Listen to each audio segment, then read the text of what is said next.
नमस्ते, मैं सौम्या बार and pen से आज नोटबंदी पर एक बड़ी खबर के साथ हूँ।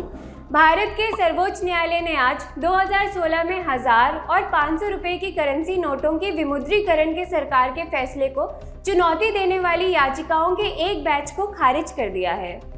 Justice S Abdul Nazir, BR Gavai, AS Bopanna, V Ravi Subramanian और BV नागरत्ना की 5 सदस्यों की पीठ ने आज ये फैसला सुनाया। बहुमत की राय से सहमति रखते हुए जस्टिस गवई ने कहा कि नोटबंदी के लिए एक उचित सांठगांठ थी और यह अनुपातिकता के सिद्धांत से प्रभावित नहीं था।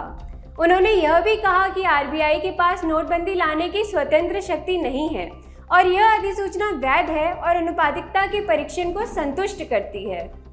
हालांकि जस्टिस नागरत्न ने बहुमत के फैसले से असहमति जताते हुए कहा कि केंद्र के इशारे पे की गई नोटबंदी नागरिकों को प्रभावित करने वाला अति गंभीर मुद्दा है और इसलिए इसे पूर्ण कानूनी कार्रवाई का पालन करते हुए किया जाना चाहिए था।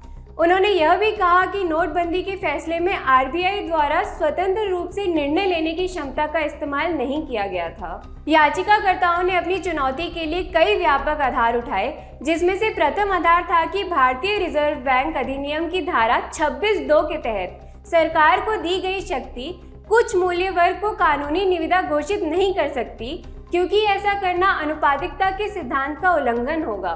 न्यायालय ने याचिकाकर्ता द्वारा उठाए गए कानून के कई सवालों को संबोधित किया, जिसमें यह भी शामिल है कि क्या RBI अधिनियम की धारा 26(2) के तहत सरकार को दी गई शक्ति संविधान के विरुद्ध है? क्या सरकार के पास सभी मूल्य वर्ग के बैंक नोटों को विमुद्रीकृत करने की शक्ति है? क्या विमुद्रीकरण संपत्ति रखने और लेन देन करने के अधिकार पर उचित प्रतिबंध था? न्यायालय ने यह भी विचार किया कि क्या नोटबंदी जनहित में थी और क्या भारतीय रिजर्व बैंक ने अधिसूचना जारी करने से पहले स्वतंत्र रूप से अपने निर्णय लेने की क्षमता का इस्तेमाल किया था। अदालत का फैसला 6 साल से अधिक समय तक चली सुनवाई के बाद आया है और सरकार की मुद्रा को विमुद्रीकृत करने की शक्ति से जुड़े भविष्य के मामलों के लिए महत्वपूर्ण प्रभाव डालने की संभावना रखता है। निर्णय आने के बाद अलग अलग गुटों से कई व्यापक प्रतिक्रियाएं देखने को मिल रही हैं। कुछ ने इसे सरकार की जीत के रूप में सराहा है, अन्य ने परिणाम पर निराशा व्यक्त की है। इस खबर और ऐसे अन्य लीगल अपडेट्स के बारे में विस्तार से पढ़ने के लिए हमारी वेबसाइट पर जरूर जाएं, लिंक डिस्क्रिप्शन बॉक्स में है, और हमारे चैनल बार एंड बेंच को सब्सक्राइब करना ना भूलें। Subscribe to our YouTube channel and click the bell icon.